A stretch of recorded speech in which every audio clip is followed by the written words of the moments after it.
Hello everyone, welcome to NGTech. In this session, I will introduce you to ngSpice, which is widely used open source circuit simulation tool.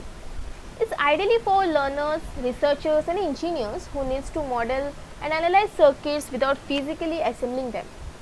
Let's get started and understand how ngSpice can support our circuit design process. So first of all, we'll discuss what is ngSpice and what ngSpice can do. So ngSpice is next generation simulation program with integrated circuit emphasis. ngSpice is a software tool that helps you to simulate electronic circuits on your computer. That means instead of connecting physical wires and components, you can test your circuit virtually and see how it works. So what all things you can do in ngSpice? First of all, you can simulate your electronic circuit before you build them, which saves your time, money and efforts. Next, you can perform various analysis on that is DC analysis, AC analysis, transient analysis under different signals over the time. And finally, it helps us to analyze the behavior of the circuit under different conditions. In short, you get to understand how your circuit will work in real life without making it physically. So next, I will show you how we can download the ngSpice.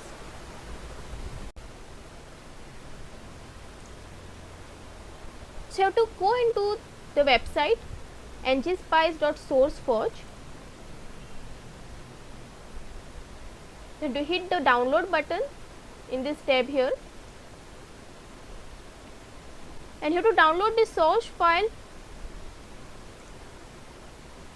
So this will be a zip file. Download latest version from here. So once you download this, you can unzip it and then you have to go in a bin folder and write your code over there and simulate it. Okay, so this process I will be showing you in the next video. So going back to the slides. So next is the steps of the ngSpice to write the code. So first of all, you will be having a circuit diagram. So there will be certain components in your circuit diagram, let's say resistor, capacitor. So first you need to write a netlist, meaning you need to define all the components you are using in the circuit. Second step, you need to calculate the voltages, currents which will be changing through the circuit. And the third thing, you need to write a simulation commands for the analysis part, which is DC analysis, AC analysis, and then see the output. Some of the tips here, that is whenever you are writing the code, your first line will be always the title line.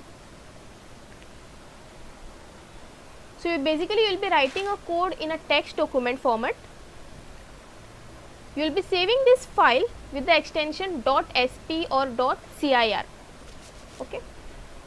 And suppose you want to comment any line in your code, then you just have to put a asterisk in the start of the line. So once you see the asterisk, the entire line will be commented. And whenever you are defining the circuit components in the program, let's say a resistor, capacitor, there will be a certain nodes assigned to each terminal. So for the ground terminal, you have to try to and keep the node 0.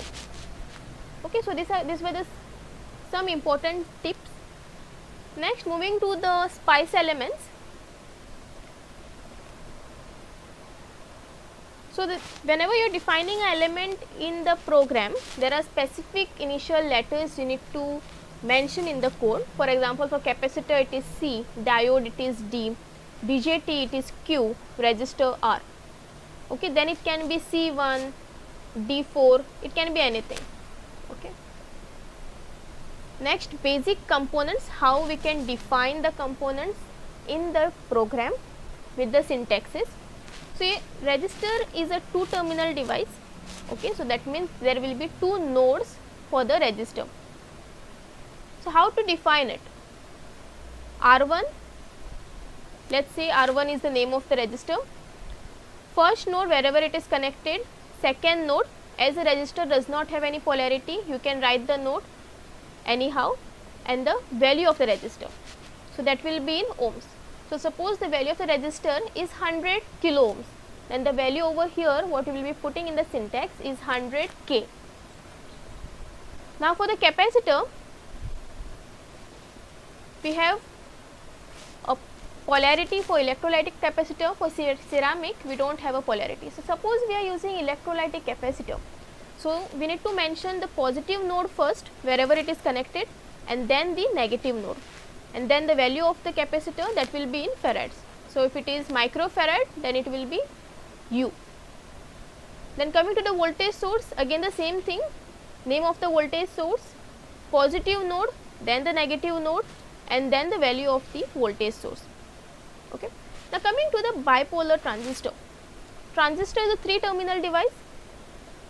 So, you need to mention here where all the terminals are connected, that is collector, base, emitter. Okay, this will be the name of the transistor, and at last will be the model name of the transistor. Okay. Next, for the MOSFET, MOSFET is a 4-terminal device. So, we need to mention all 4 terminals. So, starting with the name of the MOSFET, then drain, gate, source, substrate. So, substrate sometimes can be also denoted as B here, DGSP. Okay.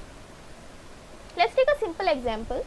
So, here we have a circuit diagram wherein you have a voltage source V1, capacitor C1, diode D1 and resistor R1. So, this is the code here.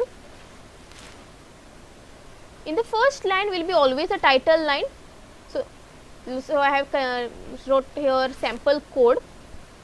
Suppose I do not write the sample code, and if this line was the first line, then this will be commented. So, it is like V1 is not present at all in the circuit. So, next let us define all the components starting with the voltage source V1. Okay. So, whenever we are defining any components, we need to define the nodes.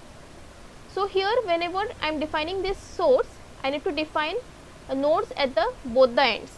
So, let us say here I am defining node 1, and this node is connected to ground. So, let us keep the ground node as 0. Okay. So, voltage source will be having 2 nodes 1 and 0. Now, let us move on to capacitor. Capacitor one side is connected to node 1, so other side let us give node 2. So, this node 2 is connected to diode here and also to resistor. Other side of diode is connected to 0 and resistor is also connected to 0. So, now we can define all the components with the nodes. So, starting with V1, V1 is the name of the source. Then I have to define the positive node first. So, positive node is connected to 1 here, and negative is connected to 0. So, 1, 0, and what is the value of the voltage source is 5 volts. Let us say V1 is the 5 volts. Okay. Next, coming to C1. The positive side is this flat line and the curved line is the negative side. So, defining C1, then positive node connected to 2, negative node connected to 1, and the value of the capacitor, let us say 10 farads. Okay. C1, 2, 1, 10 farads. Next, let us define this D1 diode. So, whenever we are defining diode, it is the name of the diode, wherever it is connected, positive, negative nodes, and then model name. So, it is denoted as D1, positive node is connected to 0, negative node is connected to 2, and name of the model I am giving it as diode here. Last component to define is R1. R1 does not have any polarities, so I can define it as however possible. So, R1 is connected between 2 and 0, one node is at 2, one node is at 0 here. So, R1, 2, 0, and let us say value of R1 is 10K. So, 10K, and this will be ohms. So, this is your net list here, this entire thing is your net list. So, I have defined all the components in the code. Next comes your model. So, now I have to define the model diode. Okay, so when I am defining model, it will be dot model, name whatever I have given here, the model name for this diode, and then the type of the model, that it is a diode, which is denoted as D. After that, you will have a control, run, simulation, and then plotting the waveform of this circuit. Let's go ahead to the dot commands. So these are the various dot commands that we will be using in the circuit. First of all, for the analysis part, we will be using dot trans or dot AC or dot DC. So dot trans is nothing but a transient analysis, time domain simulations. This is how the syntax it is: dot trans, time, steps, stop time, start time. So let's say your time is varying from 0 milliseconds to 100 milliseconds. So it will be, start time will be 0 milliseconds, stop time will be 100 milliseconds, and you are varying it in the steps of 0.1, suppose 0.1 milliseconds. Okay. Now in same thing in dot DC, you have to write the source name, then the start voltage, end voltage, and the steps, however you want to analyze it. This command I have explained you previously: dot model, the name of the model, and the type of the model. Suppose you want to assign any model, specific model, then you can write the parameters of that model. Then you have a dot control, which starts the control section, wherein you will have the simulation parts, run command, set color command to change the background waveform, and dot end C is the end of the control section. Then you have one more command, dot end, which is to end the netlist. So I have taken some of the dot commands which we will be using to write the codes. And that wraps up our introductory session on ngSpice. Here's the quick recap on what we have covered. First of all, we started with the ngSpice. What is ngSpice? How we can download the ngSpice. Some of the important syntax we discussed. How to use dot commands and various types of analysis. So if you find this video useful, then do like, share and subscribe, and don't forget to hit the bell icon to get notified for more such content. Thank you for watching.